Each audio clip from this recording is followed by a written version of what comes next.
Espero que hayan disfrutado del día, aquellos que se les está acabando por aquí, por Australia, empezando el día. Si quieren saber el futuro, mañana para ustedes llueve, o por lo menos va a amanecer lloviendo. Un gusto estar aquí con vosotros. Muchísimas gracias por ser parte de este estudio. En el día de hoy, el título es Pablo y los mandamientos de hombres. Vamos a compartir pantalla, vamos a comenzar con una oración. Y en la última parte del estudio van a necesitar lo que es la Biblia física, porque no tengo las referencias en pantalla. Hasta entonces voy a compartir bastantes referencias en pantalla, pero la última, porque se refiere a un capítulo en particular, en lugar de estar poniendo todo en pantalla, lo vamos a leer directamente en papel. O por lo menos yo lo voy a leer directamente del papel, pues ustedes pueden seguirme o leyendo o simplemente escuchando. Dejadme compartir pantalla de la presentación de hoy. Una presentación, un estudio realmente. Más que una presentación. Ahí está. Pablo y los mandamientos de hombres. Comenzamos con una oración. Gracias, Señor, por tu espíritu. Gracias por tu presencia. Y gracias por guiarnos, Señor, a una libertad en Cristo que nos rodee de ese amor incondicional y esa reconciliación que tienes para todos tus hijos. Te lo agradecemos en nombre de Jesús. Amén. Ok, Pablo y los mandamientos de hombres. Ha habido un debate dentro del cristianismo en diferentes etapas, en los últimos 2000 años, de cuáles son los mandamientos que nosotros tenemos que seguir. Ya hemos estudiado por 4 semanas consecutivas la serie Moisés y el dedo de Dios. Hemos podido ver la evolución del Torá con matices, y me refiero con matices porque hay ciertos aspectos en los cuales, sobre todo a la hora de poner una fecha en ciertos libros o poner una cronología en ciertos libros, es un poquitito a ojo. Siempre, si habéis visto la serie, os habréis dado cuenta que tenemos márgenes de error, podríamos decir, ¿no? Entre tal año y tal año, etc. Y luego, ¿cuánto de ese Torá, de las 613 leyes encontradas en el Torá, cuántas tenemos nosotros como creyentes en Cristo y en la salvación en Cristo? ¿Cuántos de esos tenemos que guardar? Históricamente, uno de los argumentos que se ha puesto en la mesa es el hecho de que lo que no tenemos que guardar son las leyes ceremoniales, los sacrificios ceremoniales, las limpiezas ceremoniales, etc. Cuando en realidad, si somos honestos con nosotros mismos, nos adentramos en ese argumento, nos damos cuenta que es un argumento que se cae por su propio peso. Porque las leyes en el Torá son 613, de las que se incluye bastantes leyes que son ceremoniales y rituales y de sacrificios. Y si bien es verdad que podríamos decir que esas leyes ceremoniales se cumplen en Cristo Jesús, hay otras leyes que no son ceremoniales para nada. Y tenemos que preguntarnos si de una otra manera hay que guardarlas o no. En el judaísmo, las leyes kosher de alimentos son ceremoniales. Nosotros podemos coger esas leyes kosher, por ejemplo, en Levíticos 11, que habla de los animales limpios y los animales inmundos, de los animales que se pueden comer y los animales que no se pueden comer. Y podemos decir que son leyes de salud. Pero recuerda que el libro de Levíticos, el Levíticos 11 en este particular, está hablando desde el capítulo 1 hasta adelante, todos son ceremoniales. Todo eso es ceremonial. Habla de los holocaustos, de del sacrificio de pecado, del sacrificio de limpieza. En el 14 habla del sacrificio, los sacrificios si tienes la lepra. ¿Qué clase de sacrificios, qué clase de rituales tienes que hacer?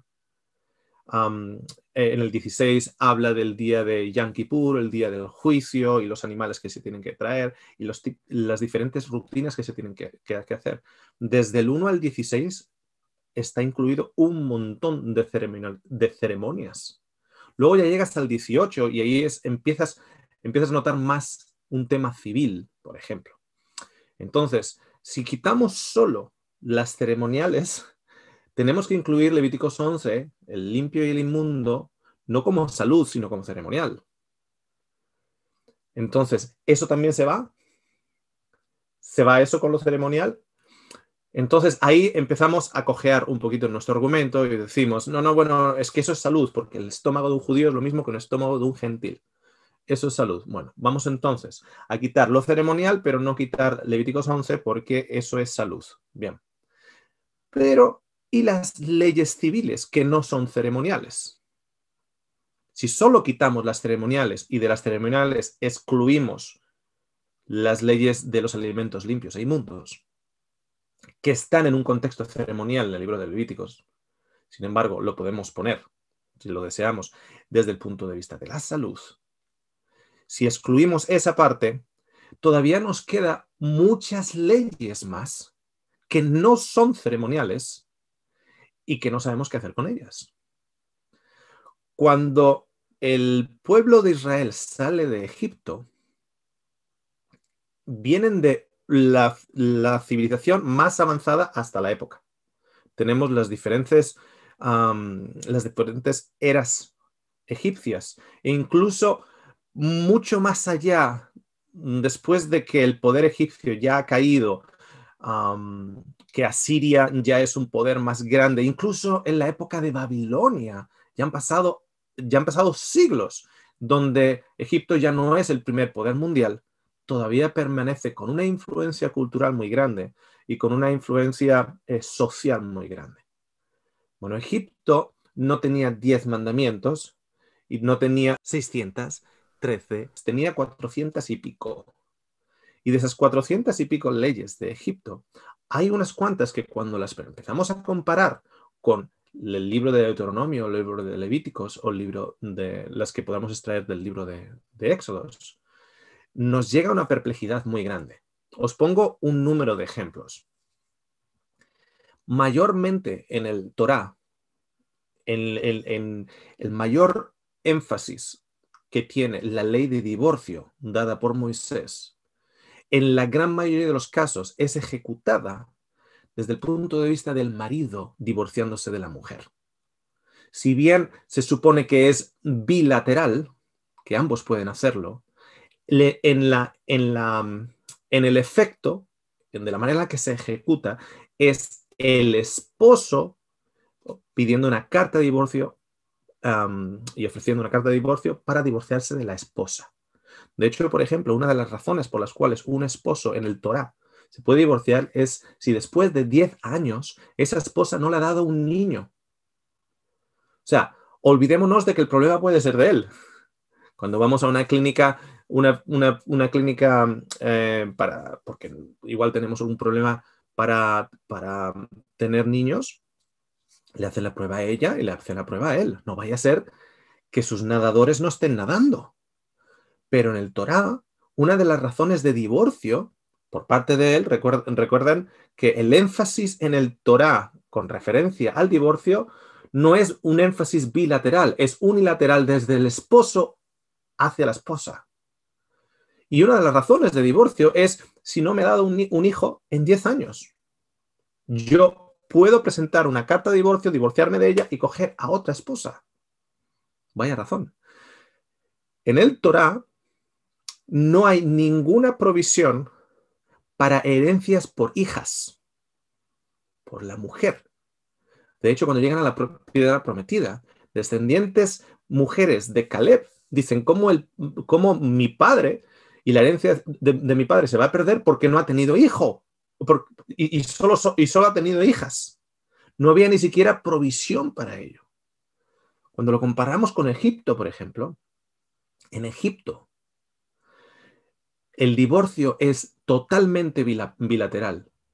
Si el esposo te pone los cuernos, tú como esposa te puedes divorciar en Egipto. Pero en el Torá no está claro que tú puedas, bueno, de hecho, el Torá no condena la poligamia. No la condena porque en Deuteronomio 17 nos habla que el rey que Dios pondrá no tendrá muchas mujeres. No dice tendrá solo una mujer. Dice no tendrá muchas. 5, 6, 7. De hecho, 7 legales para David. Legales, sin contar las concubinas y los patriarcas.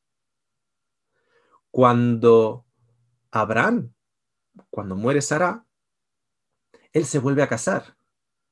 Y dice que cuando muere y se reparte la herencia, da todo a Isaac, envía a Ismael y al resto de sus hijos de sus concubinas.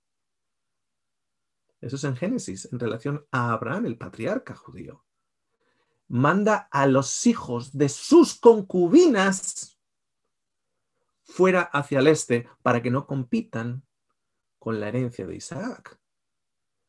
Pero cuando Abraham llega a Egipto y dice de su esposa Sara que es mi hermana, el faraón egipcio le dice, ¿pero qué has hecho? ¿Cómo se te ha ocurrido decir estas cosas? Yo podría haber cogido a tu esposa y crear un crimen. ¿Sabéis por qué? Porque la poligamia es crimen en Egipto. En Egipto solo puedes tener una mujer.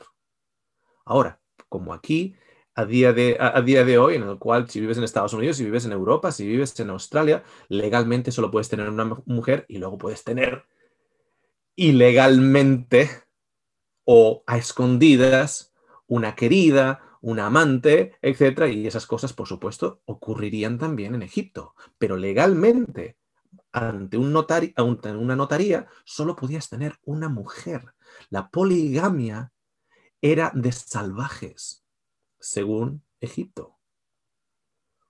Qué curioso, porque salen de Egipto, donde la poligamia es para salvajes, y llegan al desierto y se supone que la poligamia no está condenada. Una mujer en Egipto puede no casarse, optar por no casarse y comprar una casa en Egipto, comprar una casa en Memphis, por ejemplo, o en Avaris, comprar una casa, tener un negocio, intercalar negocios, ser persona de poder, ser persona en el consejo de consejeros e incluso llegar a ser faraón, si así fuera. En Egipto, una mujer puede pedir el divorcio porque su esposo le ha puesto los cuernos. Y está no solo aceptado, sino que si no se divorcia, la están mirando como diciendo, te están tomando el pelo. O sea que en el caso, por ejemplo, de la mujer, lo que se vio en Egipto y lo que luego fue entregado a través de Moisés en el desierto, en el caso de la mujer, fue degradado. Totalmente degradado. Fijaros que si a tu hija en el Torá la violan, tú tienes que obligar al violador a que se case con tu hija. Fijaros la locura de esa ley. Esa no es ley ceremonial. ¿Qué hacemos? ¿La quitamos o la dejamos? Dice, no, esa la quitamos. ¿Por qué la vas a quitar si no es ceremonial? Si empiezas a quitar leyes no ceremoniales o poner excepciones en leyes ceremoniales, como por ejemplo lo de los alimentos en Levíticos 11, que está dentro del contexto ceremonial, pero si haces excepciones para unas leyes ceremoniales, o si también quitas leyes que no son ceremoniales, entonces ¿dónde queda el argumento de lo que no tenemos que guardar son las leyes ceremoniales? Hay leyes civiles en el Torá que cualquiera en su sano juicio no las guardaría. Hay leyes, por ejemplo, en el cual tienes que dejar los campos por cada 7º año sin cultivar. Y no cultivas y solo vives de lo que te da la naturaleza, digamos, la semilla que haya quedado de la cosecha anterior y lo que pueda surgir en el campo, etc. Es lo único. Esa no es ceremonial, ¿o sí? Si decimos que es ceremonial, la podemos quitar. Pero si decimos que no es ceremonial, tenemos que justificar por qué no es ceremonial y decir, bueno, ves, porque está descansando la tierra cada 6 años un sábado, un año sabático. ¿Es ceremonial o no es ceremonial? Entonces se convierte todo en algo muy confuso, muy confuso. La que más tiene que perder en realidad en el Torah es la mujer. Pierde enormemente. Por eso cuando llega Jesús y alza a la mujer, y los mayores seguidores de Jesús en realidad son las mujeres. Hay más mujeres y un grupo de mujeres que le están siguiendo. Entonces también causa un rechinar de dientes en el poder establecido que sigue las tradiciones y los mandamientos de hombres. Antes de continuar, me gustaría recomendar 2 programas si no los han visto. Uno se encuentra en nuestro canal, pondremos un enlace en la descripción y en los comentarios del vídeo, que se titula El testimonio de un ex fariseo. Simplemente un estudio complementario a lo que vamos a estudiar hoy. El testimonio de un ex fariseo. Y luego, volveré a hacer referencia a ello, un estudio de Bastián Ángel en relación al diezmo, que creo que hace un estudio muy completo, de aproximadamente 1 hora, muy completo del diezmo, la historia del diezmo en el Antiguo Testamento y cómo en el Nuevo Testamento se pone cuál es la practicalidad del concepto del diezmo o el concepto de dar dinero en el Nuevo Testamento. Y pondremos también un enlace y volver a hacer referencia a ello en un segundito. Por lo siguiente. En Mateo 23:23, Jesús dice: «Ay de vosotros, escribas y fariseos hipócritas, porque pagáis el diezmo de la menta, del eneldo y del comino, y habéis descuidado los preceptos de más peso de la ley». La ley tiene diferentes pesos. Hay cosas que tienen más peso y otras que no tienen peso. Cuando tú tienes 613 leyes, va a haber algunas que son de tan sentido común como cuida a tu madre y a tu padre, que tiene más peso que, por ejemplo, el dinero que tienes, en lugar de usarlo para cuidar a tu padre y a tu madre, lo pones en el templo y lo llamas a corba. Como vemos en la historia que Jesús pone como ejemplo en Marcos 7. Marcos 7 dice Jesús que vosotros, el dinero que teníais que estar usando para cuidar de vuestros padres, resulta que lo cogéis, lo llamáis corba, que es dinero sagrado, dinero santificado a Dios. Lo estoy diciendo para Dios, para la obra de Dios. Y resulta que con esa excusa, vosotros estáis quedándose el dinero, sí. Lo estáis poniendo a Dios, que no come, que no necesita de ese dinero, y sin embargo no estáis ayudando a vuestros padres.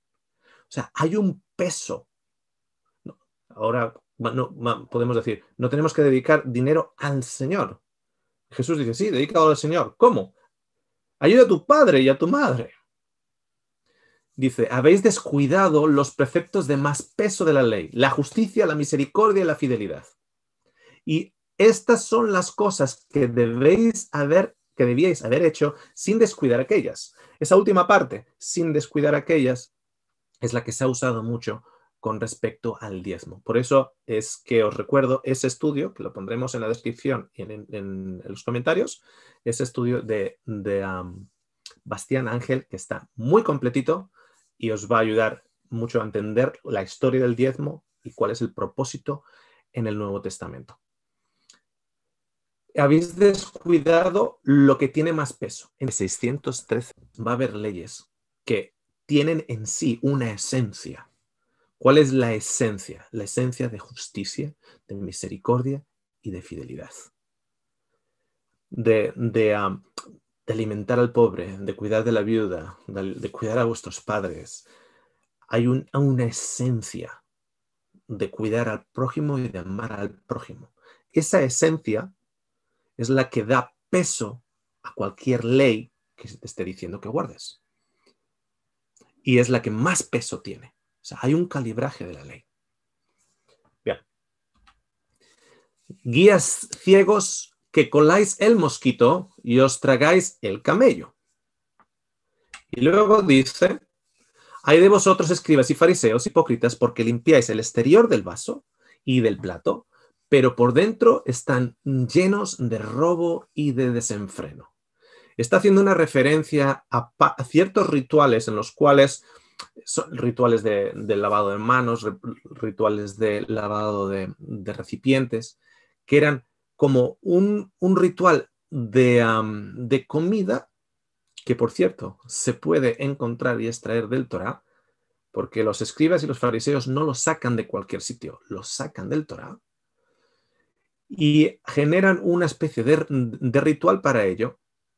Y sin embargo, lo que es el interior del vaso está sucio. ¿Pero cuál es ese interior del vaso? La misma referencia la hace en Marcos 7, del que os hacía referencia yo antes, y dice: mas en vano me rinden culto, enseñando como doctrinas preceptos de hombres. Cosas que son de hombres, mandamientos que son de hombres, preceptos que son humanos, y los muestran como doctrinas, como si son doctrinas de Dios. Dejando el mandamiento de Dios, os aferráis a la tradición de los hombres. Y cuando explica el concepto, Jesús lo explica de esta manera: lo que sale del hombre es lo que contamina el hombre, porque de adentro, del corazón de los hombres, salen los malos pensamientos, fornicaciones, robos, homicidios, adulterios, avaricias, maldades, engaños, sensualidad, envidia, calumnia, orgullo e insensatez. Y cuando vas simplemente por esta lista reducida, porque cuando coges en el Nuevo Testamento las diferentes listas, te das cuenta que esa lista va cada vez más aumentando. Uno puede estar yendo y dice: bueno, yo homicida no robo, no fornico, ni siquiera en mis malos pensamientos, estoy dedicado a mi mente al Señor, no cometo adulterio, no tengo avaricia, no hago maldades, no engaño, no tengo envidia, no calumnio. Y ahí lo dejamos. No leemos lo del orgullo o la insensatez, ser insensato. ¿Okay? Y la palabra insensata está unida con el concepto de tener una religión de obras. Esa es la palabra insensatez, que está siempre usada en el Nuevo Testamento con asociación a una religión de obras. Todas estas maldades de adentro salen y contaminan al hombre. Jesús lo dice desde el punto de vista en el cual en las rutinas ceremoniales, como os decía, lo que se come y lo que no se come es parte de las rutinas ceremoniales. Jesús explica que no es lo que entra en el cuerpo que luego va al estómago y sale fuera del estómago lo que contamina al hombre, sino lo que sale de dentro. Todas estas cosas que salen de dentro. De hecho, fijaros, si vosotros os imagináis a Caifás, el sumo sacerdote no va a comer nada que no esté listado como positivo en Levíticos 11. No va a comer nada de eso. No va a comer nada inmundo. No lo va a comer sin lavarse las manos y sin que los utensilios estén bien limpios. Lo va a hacer además en una exageración, en unos manerismos exagerados, para lavarse las manos, etcétera, para que se vea que está limpio a la hora de consumir cosas limpias. Pero por dentro tenía malos pensamientos en contra de Cristo, no sé las fornicaciones, pero definitivamente robos, tenía pensamientos homicidas, tenía avaricias, tenía miedo de que Jesús le quitara a él el poder. Tenía maldades, tenía engaños, tenía envidia, tenía calumnia y calumnió y daba falso testimonio con referencia a Jesús. Tenía definitivamente orgullo y tenía una religión de obras e insensatez. Y sin embargo comía todo lo que tenía que comer. Y tenía el resto. Era un plato limpio por fuera, pero totalmente sucio por dentro. Todas esas normas que le limpiaban por fuera no eran capaces de limpiarle por dentro. Lo que te puede limpiar por fuera no tiene el poder de limpiarte por dentro. Y a veces nosotros nos hemos confundido, o nos han confundido, o ambas cosas. Y si nos limpiamos del maquillaje, y si nos limpiamos de los aritos, y si nos limpiamos de los tatuajes, y si nos limpiamos del tinte del pelo, y si nos limpiamos de ciertas camisetas, y si nos limpiamos de ciertos pantalones, y si nos limpiamos de ciertas faldas, y si nos limpiamos de ciertas cosas, eso nos va a limpiar a nosotros por dentro. Y eso no tiene el poder para limpiarnos a nosotros por dentro. Eso se llama tradiciones de los hombres, mandamientos de hombres. Bien. Ahora vamos a ir a un primer capítulo que tengo bastantes referencias aquí en la pantalla, es en Hechos 15, donde se describe lo que se ha dado a conocer como el Consejo o la Conferencia General en Jerusalén. Voy a leeros el contexto y lo vamos a desarrollar un poquito más según vamos leyendo. En Hechos 15, versículo 1 dice: y algunos descendieron de Judea a Jerusalén y enseñaban a los hermanos.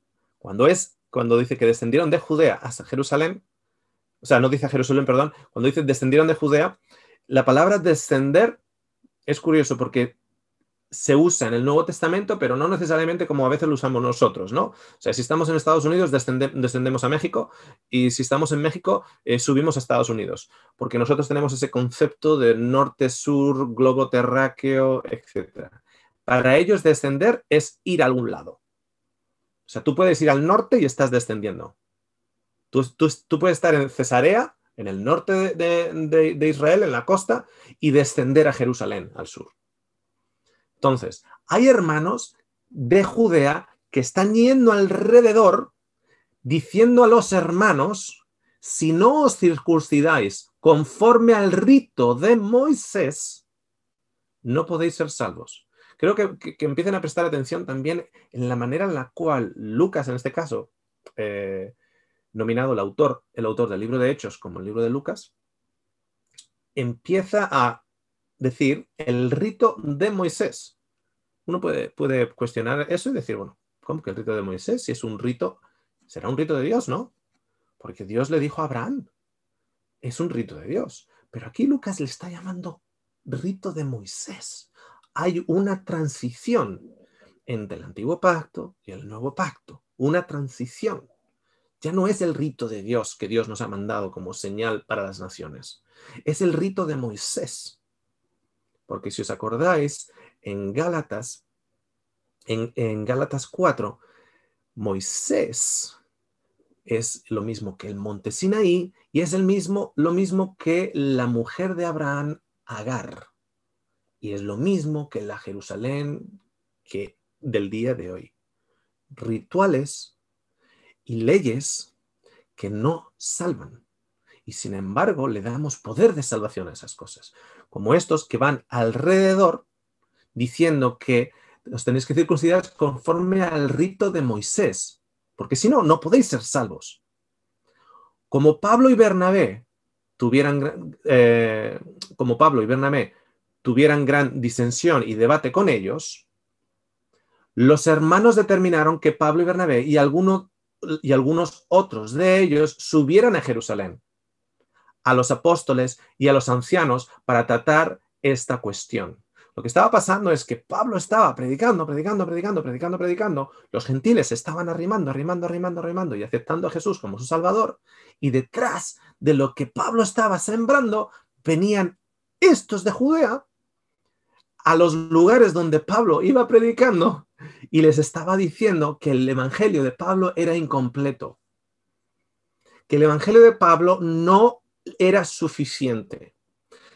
Pablo había determinado para sí mismo que yo solo voy a predicar a Cristo y Cristo crucificado, porque en la cruz se manifiesta el verdadero amor de Dios.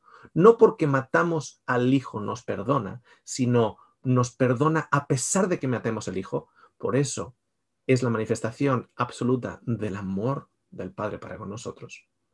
Que no hay nada que nos pueda separar y no hay nada que le podamos hacer para separarle a Él del amor que nos tiene. Esa es lo que Pablo ha determinado a predicar, y eso es lo que predica, y según se va moviendo de lugar en lugar, vienen estos detrás y les va diciendo a la gente que os vamos a explicar cómo se completa el evangelio que Pablo os ha dejado incompletos. Y empiezan a hablar de la circuncisión y los ritos de Moisés también. Las leyes de Moisés. Lo vamos a ver más adelante cómo ese es el caso. En el versículo 3 dice, así que siendo enviado, entonces lo que ocurre es que se dan cuenta que se está creando un enorme problema aquí, un enorme conflicto, porque los de la circuncisión son ya personas que han aceptado a Cristo como el Mesías, son judíos que han aceptado a Cristo como el Mesías, y luego tienes ahora a Pablo que está predicando a los gentiles y no les está hablando de las leyes de Moisés, les está hablando solo de la salvación en Cristo. Entonces se crea un conflicto. Le acusan a Pablo de estar predicando un evangelio incompleto o un evangelio de leche, no de carne. Y vienen ellos con esa sensación de que ellos tienen que completar a Pablo. Entonces se está creando debates y Pablo les confronta, pero les confronta fuera de Jerusalén, en los lugares donde Pablo está predicando, y en una de estas pues, ha habido confrontamientos. Entonces se llama a este consejo, a esta conferencia general en Jerusalén, y en el versículo 3 dice, así que siendo enviados por la iglesia, pasaron por Fenicia y Samaria, relatando detalladamente la conversión de los gentiles y causaban gran gozo a todos los hermanos. Entonces Pablo y Bernabé empiezan, según están regresando a esa llamada a Jerusalén para este concilio, empiezan a comentar y empiezan a decir cómo los gentiles están creyendo y todos están regocijando. Pablo pone el énfasis en los gentiles. ¿De acuerdo? Bien. El versículo 4 dice, cuando llegaron a Jerusalén, fueron recibidos por la iglesia, los apóstoles y los ancianos, e informaron de todo lo que Dios había hecho con ellos. Pero algunos de la secta de los fariseos que habían creído que Jesús era el Mesías. Ya habían aceptado. Había pasado el tiempo en el cual Jesús ya había sido crucificado, pero había pasado ya unos años y estos fariseos habían creído que efectivamente Jesús era el Mesías, era el Hijo de Dios. Pero seguían todavía dentro de el concepto farisaico.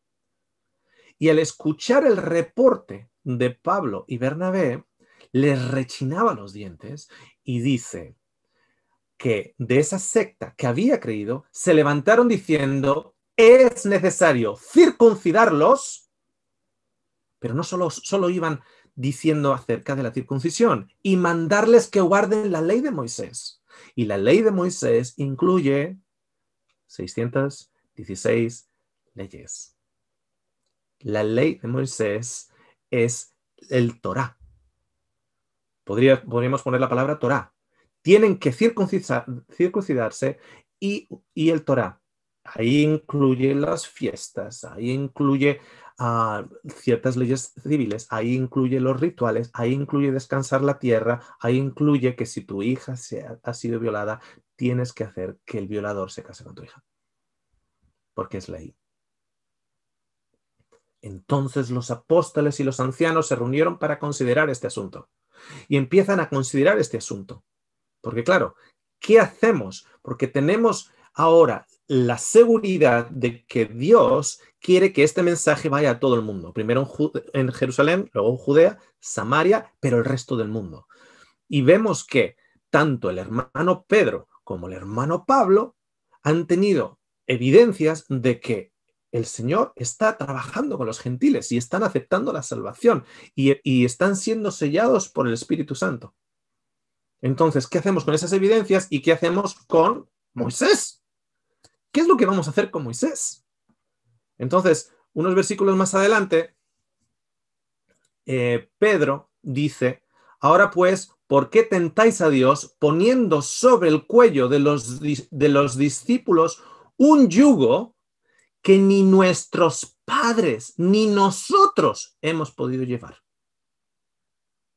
Creemos más bien que somos salvos por la gracia del Señor Jesús, de la misma manera que ellos también lo son.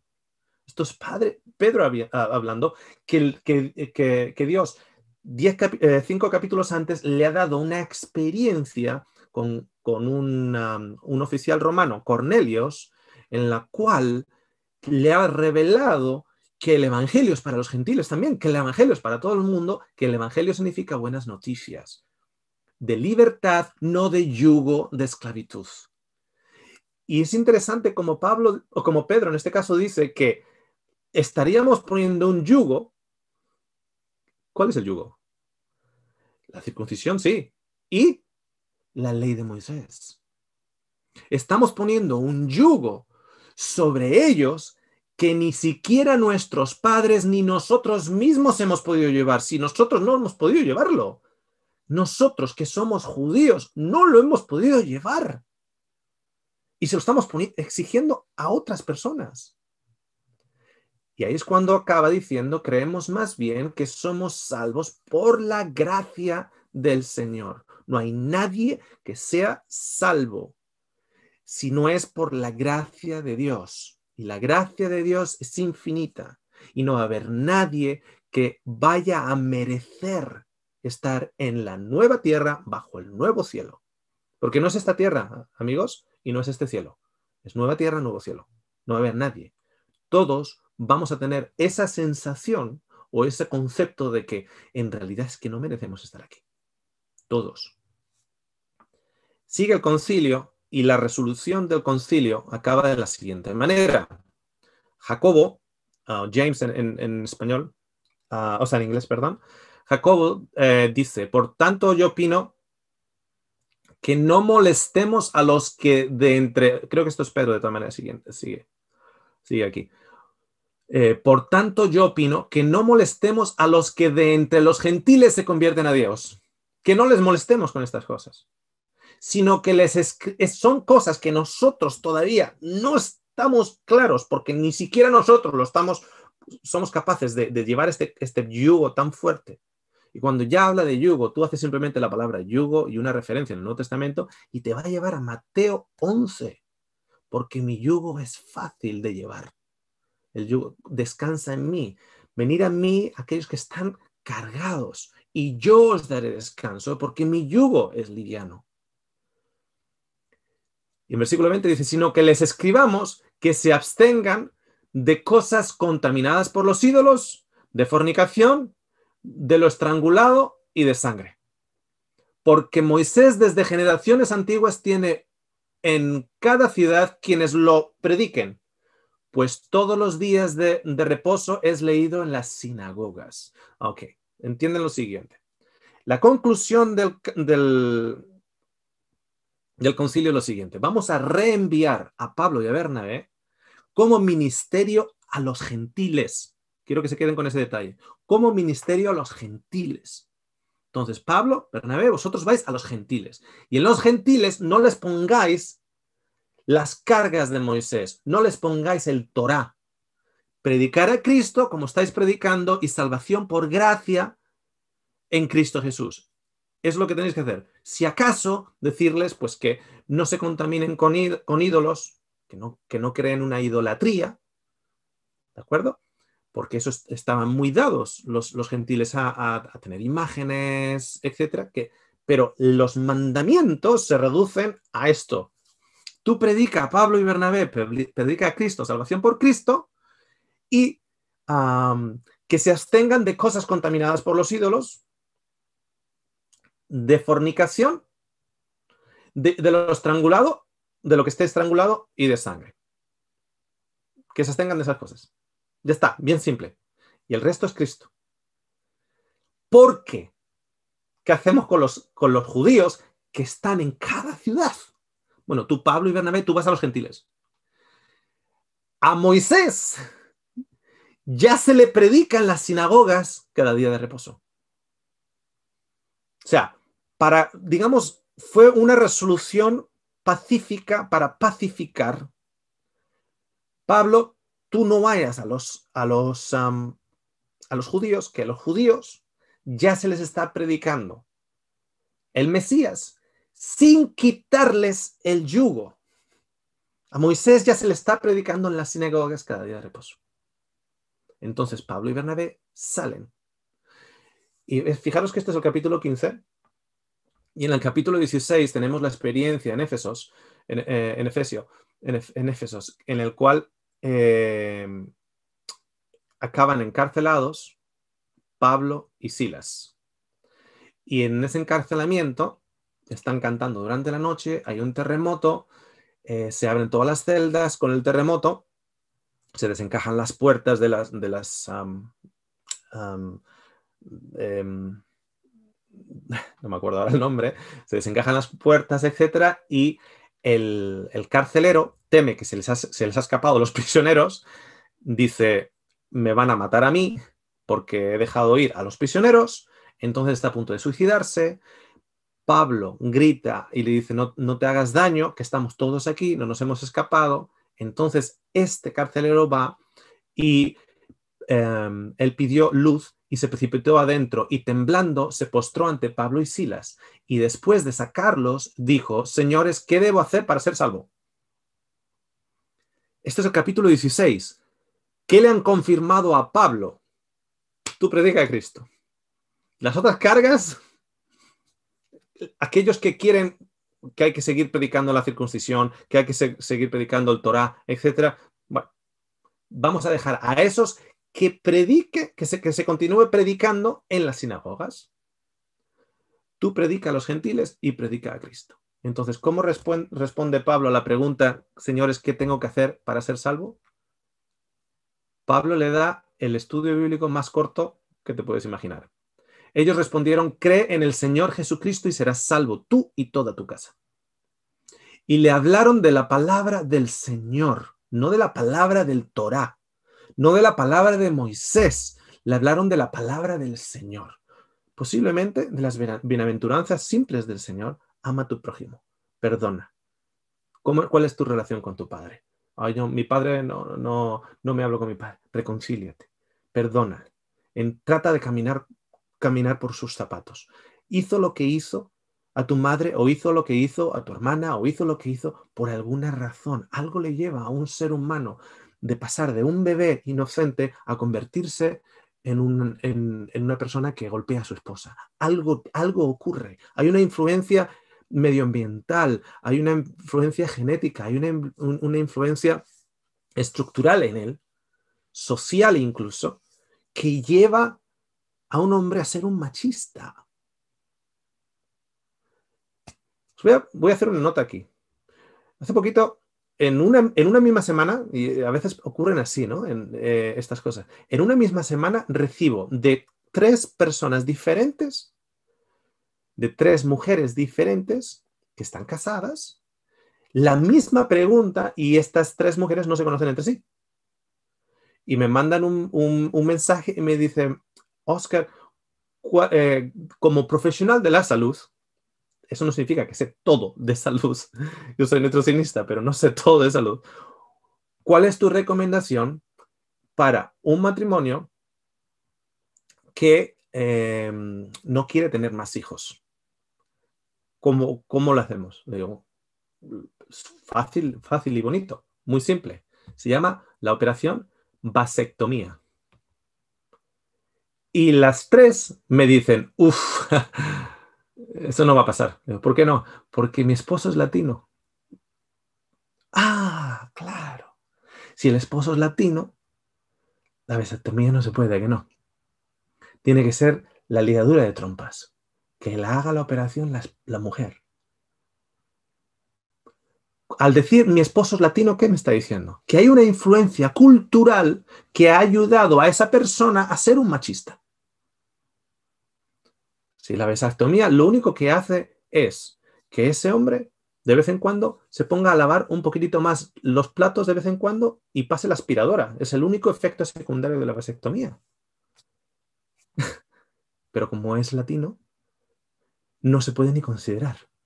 Si hace falta una operación, que sea una operación de quirófano, donde la esposa tenga que estar 3 días en el hospital, y no una operación de 20 minutos y una bolsa de hielo. ¿Por qué? Porque el esposo es latino. Entonces, tenemos un concepto de las cosas que hacemos por nuestro medio ambiente que nos ha rodeado, cultural, económico, genético incluso, etc. Y para poder entender a la otra persona, tenemos que caminar en los zapatos de la otra persona. Aquí Pablo no se sienta y le dice, espera que esto va a ser para rato. Tenemos aquí un número de leyes y tenemos no sé cuántos fundamentos y dogmas que tienes que memorizar y tienes que hacer el tic a todos ellos. Y cuando hagas tic a todos ellos, de aquí a 6 meses más o menos, ahí ya autorizamos. Y estate seguro de tener que mandar los diezmos de vuelta a Jerusalén, donde tenemos ahí la conferencia general en Jerusalén. Y cuando tengas todo eso bien estructurado y digas sí, sí, sí, sí, sí, sí, sí, sí, sí, sí, ahí te bautizamos. No, es que Pablo no hace eso. Y esto es un rechinar de dientes tremendo a las estructuras eclesiásticas del día de hoy. Y digo estructuras eclesiásticas de la iglesia A a la Z. De la A a la Z. Porque esto solo le da poder de salvación a Cristo y le quita el poder de salvación a los mandamientos de los hombres. Y eso al hombre no le gusta. El hombre se siente incómodo cuando le quitan a él el poder. Llamamos a Cristo Señor, pero con un poder compartido. Y eso no vale. Entonces, le dice, ellos respondieron, cree en el Señor Jesús. Cree tú y serás salvo tú, con tu creencia, tú creyendo, serás salvo tú. ¿Y quién más? Y toda tu casa. No dice que toda tu casa crea. Dice tú cree y serás salvo tú y toda tu casa. Y le hablaron la palabra del Señor a él y a todos los que estaban en su casa, y él los tomó en aquella misma hora de la noche. No le preguntó si se había bebido un vino tinto o si se había comido unas costillas de cerdo esa noche. No le preguntó qué película acababa de ver antes del terremoto. No le preguntó nada de eso. Esa misma noche él les lavó a ellos las heridas. Enseguida fue bautizado, él y todos los suyos. Haz eso en cualquier denominación. Te van a decir, no, pero le has enseñado esto, y le has enseñado esto, y le has enseñado esto, y le has enseñado esto. ¿Sabes por qué? Porque Cristo ya no es suficiente. Hay que enseñar el Torá, hay que enseñar las leyes de Moisés. Uno puede decir, no, pero circuncisión no enseñamos. Circuncisión no enseñamos porque está tan clarito que Pablo está en contra en particular de la circuncisión, pero no es solo circuncisión lo que estaban enseñando, era la circuncisión y la ley de Moisés. Era todo un paquete que se estaba enseñando. Fijaros en Colosenses 2. Al final del capítulo dice lo siguiente: si habéis muerto con Cristo a los principios elementales del mundo, ¿por qué, como si aún vivierais en el mundo, os sometéis a preceptos tales como no manipuléis here, o no toquéis, no gustéis, no toques, y puntos suspensivos? ¿A qué me refiero? No toques aquí, no manipules esto, no degustes esta comida, no toques allá,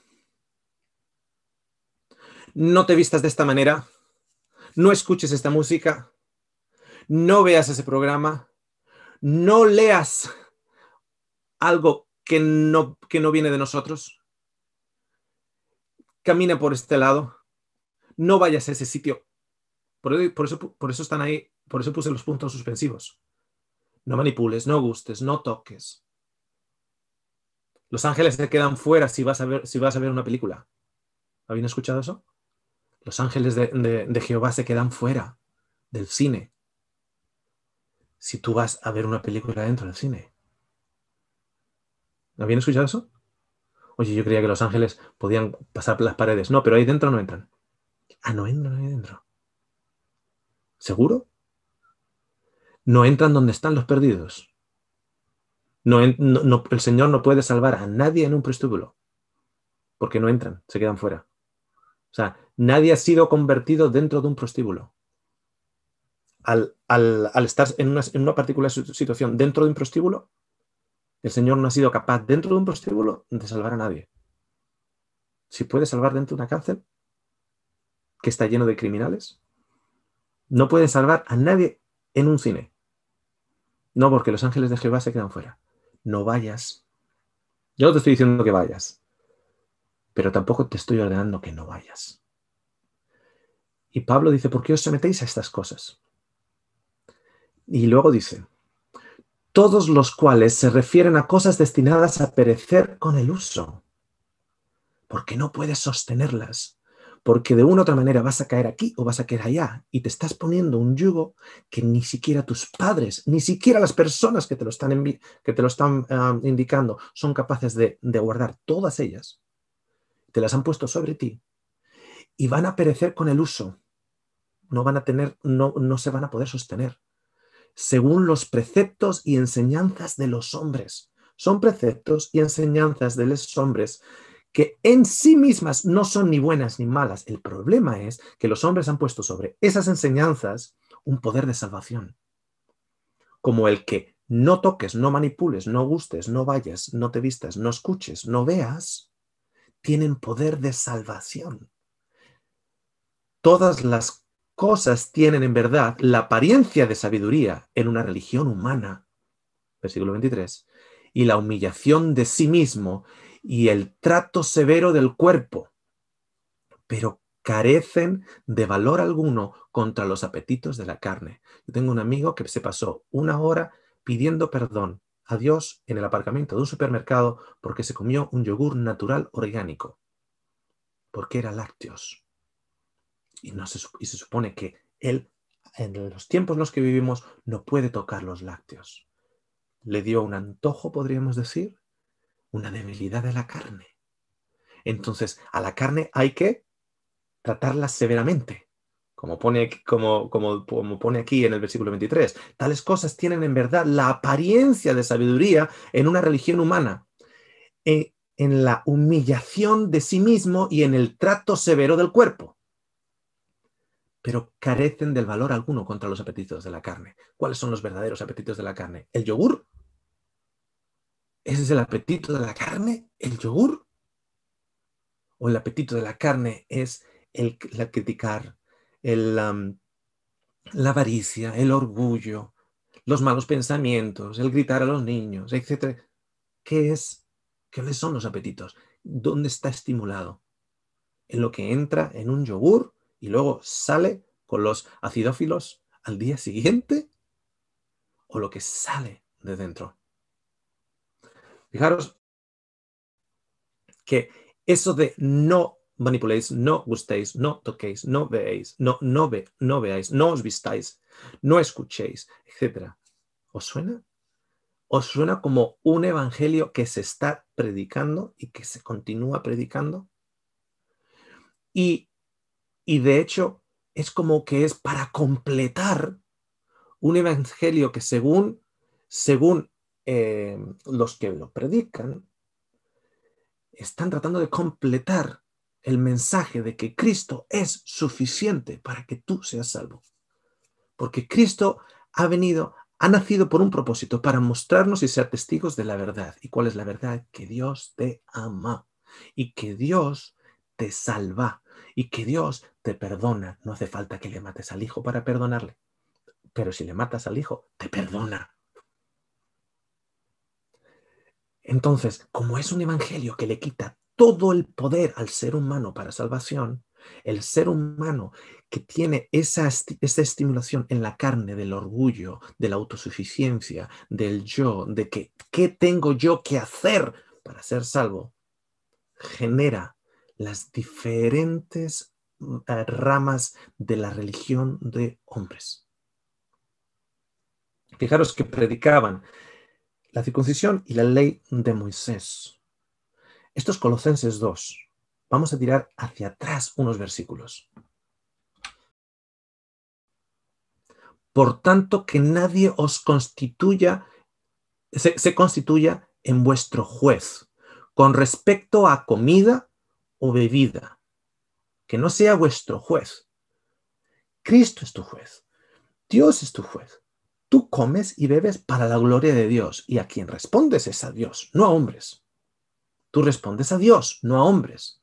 Y respondes a Dios en tu propia buena o mala conciencia. Y el Señor no va a mandar un ángel para pararte porque te estás comiendo medio kilo de helado. Ahora, si al día siguiente te entra la diarrea por la cantidad de azúcar, la cantidad de lactosa y la cantidad de crema que te has metido, pues bueno, te vino la diarrea. Eso no es Dios castigándote, ¿eh? Eso se llama la digestión de disacáridos de lactosa, ¿ok? Y disacáridos de sucrosa. Y la diarrea que te viene al día siguiente después de medio kilo de helado. Eso no es el juicio de Dios. Eso es acción-reacción. Escupe hacia arriba, te cae el escupitajo en la cara. Eso es diferente. Entonces tú en tu buena conciencia, tú te presentas delante de Dios y Dios es al que tú sirves y al que tú respondes, no a hombre. Por tanto, que nadie se constituya en vuestro juez con respecto a comida o a bebida o en cuanto, fijaros, de día de fiesta, que son las fiestas anuales, que empiezan en la Pascua y acaban en el día de los tabernáculos, después del mes séptimo y después del día de Yom Kippur, que es el día del juicio. Esas son las fiestas anuales, en las cuales se supone que una vez al año, por si tienes más de 30 años, tienes que ir a Jerusalén si eres hombre. Acordaros que el Torá a la que peor le deja parada es a la mujer. Incluso en el 10º mandamiento la pone entre no codicies la casa del vecino y no codicies los animales de los vecinos. Y entre medio pones a la mujer como objeto. El mismo Natán, cuando le está acusando al rey David del asesinato de Urías y del adulterio con Betsabé, usa la analogía de un hombre tenía una ovejita. Y había otro hombre que tenía más ovejitas. Y el que tenía muchas ovejitas le roba la otra ovejita al que solo tenía una ovejita. Está tratando de hablar de lo que ha pasado con Betsabé y usa la analogía de animales. Porque la mujer era tratada como animales. Y resulta que el gran pecado de David era el asesinato de Urías, de los hombres de Urías y el adulterio con Betsabé, mientras está casado con 6 mujeres legales y tiene concubinas, y nadie dice nada. Ya se le limpió el pecado del asesinato de Urías, de los hombres de Urías y del adulterio con Betsabé. Amigos, que tenía 6 mujeres legales en ese momento, poligamia. Que sigue en la poligamia. Que caemos en el talón de Aquiles que cada uno de nosotros tenemos. En la área más débil nuestra es donde caemos. Y David cae en el área débil de él. ¿Cuál es? Las mujeres. Porque caemos donde cojeamos. Ahí caemos. Por eso cayó con Betsabé. Porque tenía un problema con mujeres. Tenía 6 legales y concubinas. 7 legales con Betsabé. No, que no te juzguen en las fiestas anuales. Si vas o no vas a Jerusalén, si guardas o no guardas la Pascua, o cómo la guardas. Si es que la guardas, ¿cómo la guardas? Si no la guardas, que no te juzgue nadie, porque tú respondes para con Dios. Esas son las fiestas anuales. Luego te pone que tampoco te juzguen, ¿dónde? En la nueva luna. Esas son las fiestas mensuales.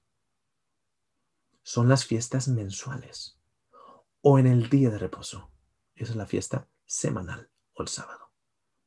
Que nadie te juzgue en ello. Que nadie te juzgue en ello. Tú guardas el sábado o lo dejas de guardar o lo guardas de la manera que tú, en tu conciencia, con Dios como juez tuyo y al único que tú respondes, es de la manera en la cual tú lo haces. Y no dejes a nadie que te juzgue en ello. Déjame detenerme un poquito en el versículo 16, porque he puesto ahí en grande y en mayúsculas, he añadido la estructura de la argumentación de Pablo. Porque muchos de ustedes habrán escuchado lo siguiente, cuando pone o día de reposo, muchos de ustedes habrán escuchado el contraargumento, diciendo, lo que Pablo se está refiriendo aquí es que había diferentes días de reposo en las fiestas. En las fiestas se llamaban, ¿no? El primer día de la fiesta de Pascua era sábado, cayera donde cayera. Y el último día de la fiesta de la Pascua era sábado, lo llamaban día de reposo, cayera donde cayera. El día del juicio, el día 10º del mes séptimo del calendario judío, el día de Yom Kippur, era sábado o día de reposo, cayera donde cayera. Entonces, el contraargumento ha sido lo siguiente. Lo que Pablo está diciendo aquí es el día de reposo, pero no se está refiriendo al sábado, sino se está refiriendo a los sábados, plural, del calendario de rituales y festividades judías. No. ¿Por qué no? ¿Por qué no? Porque si miras la pantalla, te das cuenta que sería absurdo que Pablo diría lo siguiente: que nadie te juzgue en cuanto a fiestas anuales, nueva luna mensual y día de reposos anuales. ¿Por qué vuelve de vuelta al anual? Si ya te ha dicho del anual antes. Es como de los días de fiesta que son sábados. Se llaman sábados los días anuales de fiesta. Los anuales, mensuales y anuales. Qué raro, ¿no? Si ya me ha dicho lo de anuales antes. Es anuales, fijaros la estructura, mensuales y semanales. Se está hablando del día séptimo. Porque esa es la estructura en la argumentación de Pablo. Cosas que son sombra de lo que ha de venir. ¿Cuál es la sombra detrás del sábado? El descanso en Cristo. Pero el cuerpo pertenece a Cristo. Nadie os defraude de vuestro premio, deleitándose en la humillación de sí mismo y en la adoración de los ángeles, basándose en las visiones que ha visto, hinchado sin causa por su mente carnal. La humillación de sí mismo. El sábado, no toques, no veas, no escuches. ¿Qué más en el sábado? No te mojes, no camines, no viajes. ¡Ay, va! ¿Qué clase de gozo está en ese día? Gozo ninguno. Es un no. De hecho, se hacen mejores guardadores del domingo porque los niños no pueden esperar a que se acabe ese día. Okay. Voy a aprovechar aquí este contexto, ya que hemos mencionado en el versículo 16 con relación al sábado, y quiero que os voy a poner una situación. Y quiero que evidentemente que lo contesten en vuestras propias mentes. Y esta es la situación. Os voy a dar un número de oficios, un número de ocupaciones, y ustedes me dicen lo primero que les venga a ustedes en la cabeza, allá donde estén, dicen para sí mismo, o si tienen a alguien al lado, lo dicen a alguien al lado, qué es lo primero que les viene a la cabeza cuando yo les digo estas ocupaciones, estos empleos, este tipo de empleo o este tipo de trabajo. Y si ustedes ven que o se les ha dicho o están convencidos ustedes de que está bien que esas personas de una u otra manera hagan un trabajo en el sábado. ¿Okay? La primera persona que voy a traer a su atención es un doctor que trabaja en emergencias en un hospital. Una enfermera triage que trabaja en emergencias. ¿Okay? Tenemos esos dos. Luego vamos a poner otro tipo de persona. Vamos a poner una secretaria que trabaja detrás de un mostrador, contestando el teléfono y trabajando en la computadora. La otra persona que vamos a traer a vuestra atención es una persona que trabaja en limpieza. Una persona que trabaja en la limpieza, en la industria de la limpieza.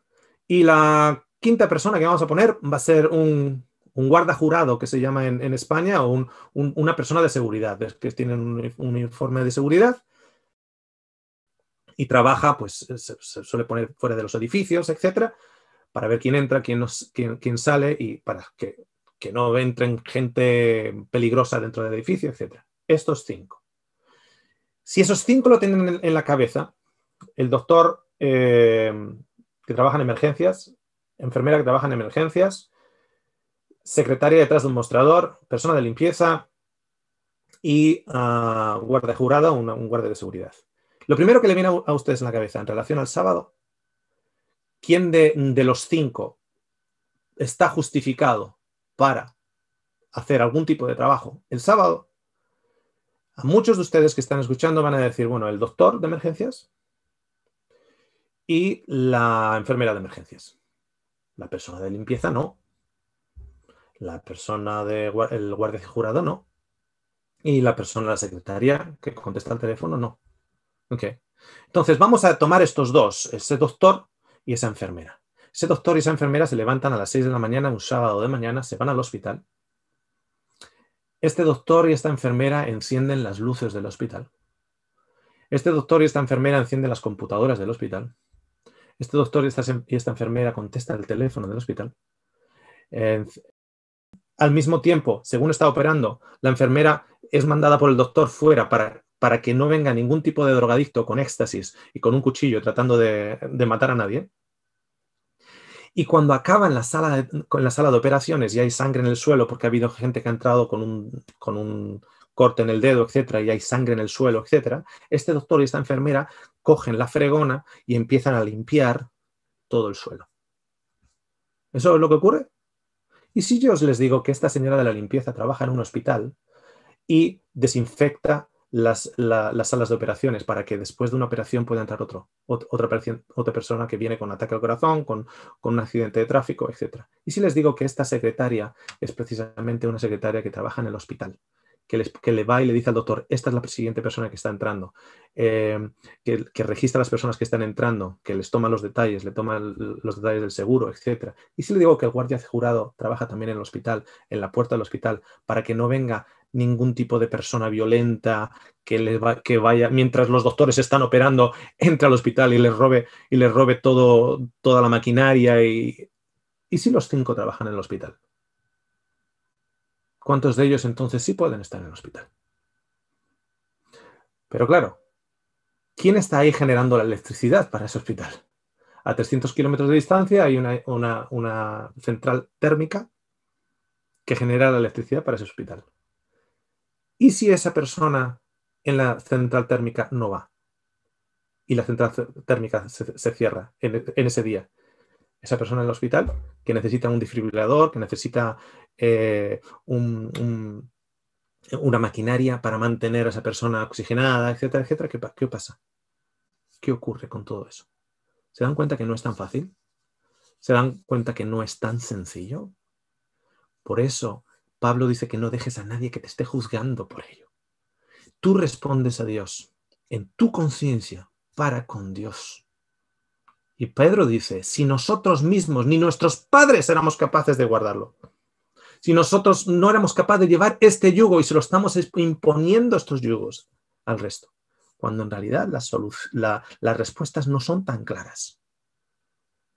Tenemos a dos personas en una iglesia sentadas en la banca. Se levanta el doctor, se va al hospital, eso está bien visto, pero se levanta el guarda jurado detrás del doctor y se levanta la mujer de la limpieza detrás del doctor para ir al hospital y decir, no, no, no, pero usted está en limpieza, señora. No, no, no, pero si usted es guarda jurado, usted es guarda de seguridad. El otro es el doctor. Ya, pero ¿tú te crees que un doctor y una enfermera llevan un hospital? ¿Tú sabes cuánta gente? ¿Y el de mantenimiento? ¿Y el de mantenimiento? ¿Y el que empuja los pacientes a la sala de operaciones? ¿Y el cocinero del hospital? ¿Y el que lava los platos en el hospital? ¿O dejamos 700 platos ahí el sábado? ¿A qué te dedicas? Yo lavo platos. ¿Y qué estás haciendo hoy sábado yendo a trabajar? Si no eres doctor, ya. ¿Y no comen el sábado los pacientes en el hospital? ¿Se dan cuenta que no es tan claro? Que no hay autoridad eclesiástica, ni credo, ni Torá que pueda llegar a un individuo a ser la conciencia de ese individuo. Por ejemplo, en lo del día de reposo. En Romanos 14 dice, aceptar al que es débil en la fe, pero no para juzgar sus opiniones.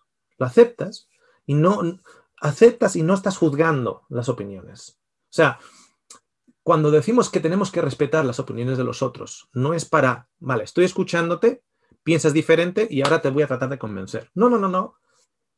Te escucho, piensas diferente, no te juzgo. Y no voy a tratar de cambiarte. Yo voy a vivir y yo creo lo que yo creo y creo personalmente que lo que yo creo tiene más sentido que lo que tú crees, pero mi trabajo no es juzgarte. Y te estoy juzgando en el momento en que estoy tratando de cambiarte la opinión. ¿Por qué? Porque cuando yo trato de cambiarte a ti la opinión, ya por ese mismo acto estoy determinando que tu opinión es inferior a la mía, por lo tanto he juzgado tu opinión como no tan buena como la mía. Por lo tanto, tenemos que respetar la opinión de otras personas y dejar que Dios tenga esa relación que quiere tener con esa persona individualmente. Uno tiene fe, versículo 2, en que puede comer de todo, pero el que es débil solo come legumbres. Qué curioso, porque a mí se me enseñó que el que es fuerte solo come legumbres y el que es débil es el que no puede dejar el queso. O es el que no puede dejar el helado. O es el que no puede dejar el chocolate. Él es el débil. El que no puede dejar la carne. Él es el débil. Y resulta que Pablo dice, no, si el débil es el que se cree que se va a contaminar con todo. Él es el débil. El versículo 3, el que come no menosprecie al que no come. Y el que no come, no juzgue al que come. Porque Dios lo ha aceptado. ¿Quién eres tú para juzgar al criado de otro? Si yo soy siervo de Dios, ¿quién eres? Y tú eres siervo de Dios, ¿quién soy yo para juzgarte a ti si tú no eres mi siervo? Tú eres siervo de Dios, tú respondes a Dios. ¿Quién eres tú para juzgar al criado de otro? Para su propio amo está en pie o cae. Y en pie se mantendrá porque poderoso es el Señor para sostenerlo en pie. Fijaros lo que acaba de decir. O sea, para su amo caerá o se mantendrá en pie. Y luego aclara, pero como ese amo es Dios, el Señor lo mantendrá, terminará ganando ese corazón de ese siervo. Yo no tengo que ser el junior Espíritu Santo de nadie, porque entonces estaría imponiendo yo como hombre una religión de hombres para con otro hombre o mujer. Lo bueno es que caerá o se mantendrá de pie, pero en pie, pero porque poderoso es el Señor para sostenerlo en pie. En Gálatas 5 dice, pero yo, hermanos, si todavía predico la circuncisión, ¿por qué soy perseguido aún? En tal caso, el escándalo de la cruz ha sido abolido. Ojalá que los que se perturban también se mutilaran. De hecho, lo que en realidad Pablo está diciendo aquí es, aquellos que vienen detrás mío, diciendo que mi evangelio es incompleto, y están diciendo que no, que la circuncisión y la ley, porque el libro de Gálatas es todo acerca de la ley del Torá, no solo la ley ceremonial, sino la Torá como medio de salvación. Dice, me encantaría, ojalá que llegaran a cortarse todo. Ya que están hablando de la circuncisión, que no solo se corten la piel del prepucio, no, que se corten todo, que se... Ahí le salió un poco la carne, parece, a Pablo. O por lo menos le salió un poquito el vasco. Le salió un poquitito el vasco. Que ojalá se mutilaran. Porque vosotros, hermanos, fijaros, y ahí es donde entra el balance de Pablo. Aquí entra Pablo en su balance. Porque vosotros, hermanos, a libertad fuisteis llamados. No a yugo. A libertad fuisteis llamados. Y clarifica y balancea diciendo, solo que no uséis la libertad como pretexto para la carne, sino servíos por amor los unos a los otros. La libertad en Cristo no es libertinaje, pero yo tengo que poner a ese hermano en manos de Dios, no en mis manos, o no en mi conciencia, o no en mi religión, o no en la manera en la que yo guardo un día, o no guardo un día, o la dieta que yo tengo o no tengo. Y os lo dice alguien que trabaja semana tras semana como nutricionista, quitando muchas cosas a muchas personas por tema de estrictamente salud, no ceremonial. Y luego ellos hacen lo que les dé la gana.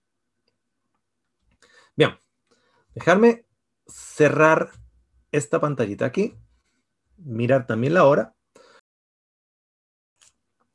y vamos a ir a Hechos 21. En los minutos que nos quedan, vamos a ir a Hechos 21. Porque hay otro momento en el cual Pablo regresa a Jerusalén, después de ese gran concilio, en el cual se decretó que Pablo tendría que hablar ¿con quién? Pablo tendría que hablar con los gentiles, porque aquellos que les sienten la necesidad, ellos sienten la necesidad de sus tradiciones, sienten la necesidad de Moisés, porque culturalmente, tradicionalmente, tienen esa idiosincrasia entre ellos, ese grupo entre ellos. A ellos ya se les está hablando cada sábado en las sinagogas de ello, cada día de reposo en ello. Pero a los gentiles no pongamos estas cargas. A los judíos ya se les está hablando los sábados de Moisés, pero a los gentiles no. Pablo, Bernabé, Silás, ustedes vayan a los gentiles. ¿Qué ocurre? Que ahora Pablo está de vuelta, está regresando de vuelta, y resulta que en el capítulo 21 hay un montón de material que no vamos a poder cubrir, y os invito a que leáis el capítulo 21 y 22 por vuestra propia cuenta, cuando tengáis un tiempo, porque os vais a dar cuenta de un montón de detalles. Primero, que en el camino de vuelta a Jerusalén, en la casa de Felipe, viene una persona y profetiza acerca de Pablo que lo van a atar en Jerusalén. Y Pablo, al escuchar lo que le va a pasar, no dice, uff, pues me voy para otro lado. Fijaros que Jesús sabe que lo van a crucificar en el Getsemaní, y cuando veis en el Getsemaní no es una especie de jardín en el cual tú llegas al jardín y la carretera se acaba. No. De hecho, imágenes o mapas antiguos de esa época nos muestra que el Getsemaní pasaba a través del Getsemaní, de un lado al otro, una carretera que te hacía salir de Jerusalén. Tú podías salir de Jerusalén, acabar en Betanía, y de Betanía subir hacia el norte a Galilea y subir a Cesarea, etc. Cuando Jesús está en Getsemaní, no está en un lugar donde ha llegado un jardín y ya no puede caminar más. Hay una carreterita, un camino que te saca, si continúas caminándolo, te saca de Jerusalén. Sales de la ciudad de Jerusalén, llegas al jardín de Getsemaní, pero tú puedes seguir caminando. Jesús sabe que lo van a crucificar y no se escapa. A Pablo le dicen, al que es dueño de esto, lo van a atar. Todos le están rogando, no vayas, no vayas, no vayas. Y Pablo dice, no, yo voy. ¿Por qué? Porque cada uno tiene que seguir la conciencia de acuerdo a lo que el Señor está trabajando con cada uno, para bien o para mal. Si se mantiene en pie, se mantiene en pie. Si cae, cae. Pero a la larga, al final, Dios es poderoso para que al final sea mantenido en pie. Entonces Pablo decide ir a Jerusalén. Y cuando va a Jerusalén, vemos ahí cuando le advierten allá en Cesarea, y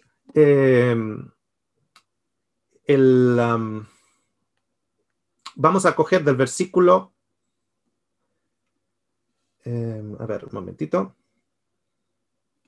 del versículo 12, del capítulo 21, versículo 12. Estoy leyendo estos versículos de la Reina Valera del 60. Dice, al oír esto, le rogamos nosotros y los de aquel lugar que no subiese a Jerusalén. Entonces Pablo respondió, ¿qué hacéis llorando y quebrantándome el corazón? Porque yo estoy dispuesto no solo a ser atado, mas aún a morir en Jerusalén por el nombre del Señor Jesús. Y como no le pudimos persuadir, desistimos diciendo, hágase la voluntad del Señor. Después de esos días, o sea, están regresando a Jerusalén, notar que pone, o sea, que estaban subiendo a Jerusalén cuando en realidad estaban yendo hacia el sur. Después de esos días, versículo 15, hechos ya los preparativos, subimos a Jerusalén. Y vinieron también con nosotros de Cesarea algunos de los discípulos, trayendo consigo a un llamado Manasón de Chipre, discípulo antiguo, con quien nos hospedaríamos. Cuando llegamos a Jerusalén, los hermanos lo recibieron con gozo. Y al día siguiente, Pablo entró con nosotros a ver a Jacobo y se hallaban reunidos todos los ancianos. Otro consejo. Ha pasado ya unos años y ahora hay otro consejo general. Y ahora fijaros, si os acordáis cuál era el tema en el capítulo 15, os dais cuenta que el tema continúa y se ha grabado incluso. A los cuales, después de haberles saludado, les contó una por una las cosas que Dios había hecho entre los gentiles por su ministerio. Esto es lo que Pablo les cuenta. Pablo les cuenta lo que Dios ha hecho con los gentiles. Esto es lo que Pablo, que no es tonto, dice, bueno, me mandaron para los gentiles, yo voy a contar lo que Dios ha hecho con los gentiles. No voy a contar más de lo que Dios ha hecho solo con los gentiles. Pero fijaros, cuando ellos lo oyeron, glorificaron a Dios y le dijeron, ya ves, hermano, cuántos millares de judíos hay que han creído y todos son celosos por la ley. Uy, espera un momentito. Que hay muchos judíos que han creído, pero son celosos por la ley. Pero se les ha informado en cuanto a ti, que enseñas a todos los judíos que están entre los gentiles a apostatar de Moisés, diciéndoles que no circunciden a sus hijos ni observen las costumbres. Fijaros que acaba de intercalar la palabra costumbres con celosos de la ley. La ley y costumbres de hombres, están intercaladas. ¿Esto no les dice Pablo en un principio? Pablo no les dice, y está haciendo esto el Señor con los judíos también. Les está quitando el yugo a los judíos. Pablo dice, bueno, a mí me mandaron los gentiles, yo voy a reportar de los gentiles. Y Jacobo, que tampoco es tonto, le dice, bueno, hermano Pablo, estamos glorificando al Señor. ¿Sabes que nos han llegado también reportes que es que no te has quedado con los gentiles, sino que con los judíos que están entre los gentiles también les estás diciendo estas cosas? ¿Se puede imaginar en Pablo? Pablo que ha encontrado, siendo el judío, libertad en Cristo, ver cómo estar en una población y los gentiles están recibiendo la libertad en Cristo y sus propias sus propios hermanos en el judaísmo todavía esclavos, que no se pudo aguantar. Es que Pablo no se podía aguantar, tenía que predicar a Cristo y a Cristo crucificado y la salvación en Cristo, y no se podía aguantar. Entonces Jacobo ahí le confronta y le dice, oye, es que parece que estás hablando tan bien a los judíos. ¿No habíamos quedado que a los judíos que necesitaban ellos, culturalmente necesitaban ellos, escuchar de estas cosas? Que ya los sábados en las sinagogas ya se le iba a alimentar por esa parte. Pablo no se quedó fuera de Jerusalén, no se mordió la lengua y predicaba también a los judíos. ¿Y qué hay pues? Le dice. La multitud se reunirá de cierto, porque oirán que has venido. Los judíos oirán que has venido. Y estos son judíos que creen. Fijaros la recomendación de Jacobo. Haz pues esto que te decimos. Hay entre nosotros 4 hombres que tienen obligación de cumplir voto. Evidentemente estamos hablando de judíos que creen y sin embargo todavía están bajo esa imposición. Ellos sienten la necesidad de cumplir un voto. Nosotros no lo vamos a juzgar. Y tienen obligación, porque habrán hecho un pacto, de cumplir un voto. Uno puede juzgar internamente y decir, bueno, yo no lo haría, yo esas cosas no lo hago, no. Pero nosotros no estamos para eso. Eso es relevante para esa persona, donde esa persona está culturalmente, espiritualmente, emocionalmente, en el tiempo en su vida, en su experiencia, etc. Y tenemos que respetarlo.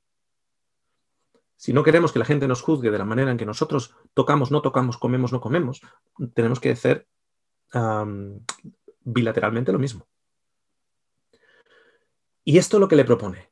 Tómalos a estos 4 hombres que van a hacer un voto. Tómalos contigo. Purifícate con ellos y paga sus gastos para que se rasuren la cabeza y todos comprenderán que no hay nada de lo que se les informó acerca de ti, sino que tú también andas ordenadamente guardando la ley. ¡Mamma mía! ¿Os podéis imaginar? Porque si lees Pablo, desde Romanos de adelante, Jacobo le está diciendo, mono, vístete de seda. Le está diciendo, mona, vístete de seda. Y Pablo está diciendo, pero mona se queda. Pero mona se queda. Fijaros, le acaba de decir que pretenda que vaya al templo, que se rasure con ellos la cabeza y que vaya a sacrificar al templo y que haga los 7 días de purificación, etcétera, etcétera, etcétera, etcétera. ¿Qué hace Pablo en ese momento? Fijaros. Pero en cuanto a los gentiles que han creído, nosotros les hemos escrito determinando que no guarden nada de esto. ¡Mamma mía! ¿Se dan cuenta que no es tan fácil llevar una iglesia? Porque tienes a los rojos y tienes a los azules y tienes a los verdes y tienes a estos y tienes a los otros. ¿Alguna vez, no sé cuántos de ustedes han estado en Estados Unidos, alguna vez han ido a una iglesia afroamericana en Estados Unidos? Mamma mía, la primera vez que entré ahí, y mira que iba preparado, iba preparado. Me llevé un susto tremendo los primeros 5 minutos. Era tremendo, era tremendo. ¿Alguna vez han ido a una iglesia africana? Yo recuerdo la vez que estábamos en una iglesia africana, mi esposa y yo, y de repente se escucha la, la, la, la, la, la, así con la lengua, un grito tremendo. Y nos agarramos los dos. ¿Qué pasó? ¿Qué pasó? ¿Qué pasó? No, estaban alegres, contentos. Nosotros pensando que se estaba derrumbando el techo. No, estaban contentos y felices. Es cultural. Es totalmente cultural. ¿Ok? Al cabo de no sé cuánto tiempo, porque se preparó esto y luego al día siguiente íbamos a ir a una boda también de un amigo africano, y si me ves a mí a las 7 de la noche, etcétera, tratando de acallar a mi esposa, porque mi esposa desde la mesa de la boda, como todo el mundo. Yo, cállate. Pero si lo está haciendo todo el mundo. Lo está haciendo todo el mundo. Están contentos, felices. Es cultural. ¿Ok? Le están diciendo a Pablo para que vean que tú guardas la ley también. ¿Qué ley? Que no estás enseñando en contra de la circuncisión. Pero si estás enseñando en contra de... Que no estás enseñando en contra de las tradiciones y que no estás enseñando en contra de la ley. ¿Y qué hace Pablo? Bueno, primero, Jacobo dice, pero en cuanto a los gentiles, versículo 25, que han creído, nosotros les hemos escrito determinando que no guarden nada de esto. Solamente que se abstengan de lo sacrificado a los ídolos, de sangre, de ahogado y de fornicación. Fijaros lo que hace Pablo. Entonces Pablo, fijaros lo que hace Pablo, qué lección aquí. Entonces Pablo tomó consigo a aquellos hombres y al día siguiente, habiéndose purificado con ellos, se rapó. Entró en el templo para anunciar el cumplimiento de los días de la purificación, cuando había de presentarse la ofrenda por cada uno de ellos.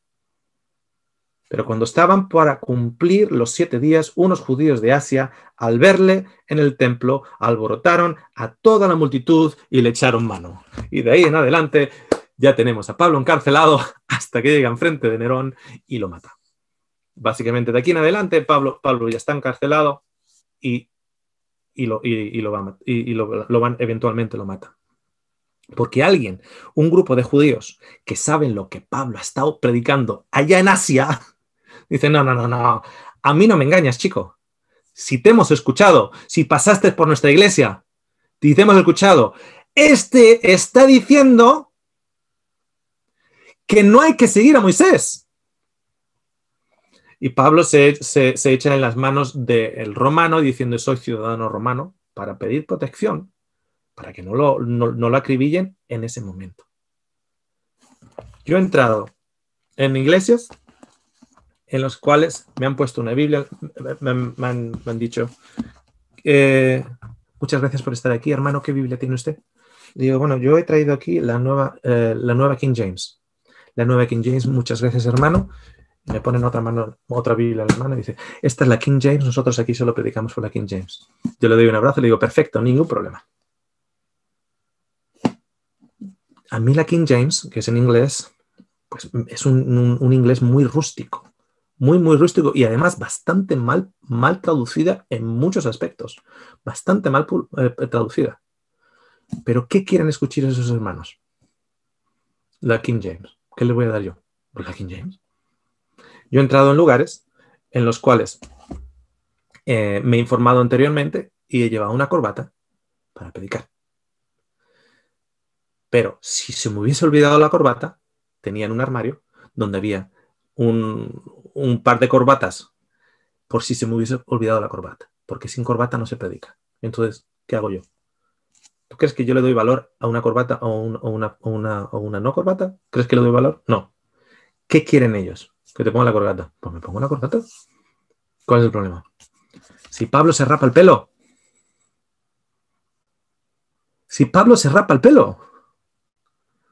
No tiene ningún problema. ¿Qué tengo yo que hacer para ayudar a mi amigo, para que mi amigo no entre, para que mi hermano no entre en discusión, para que no se lo lleve mal, para que tal?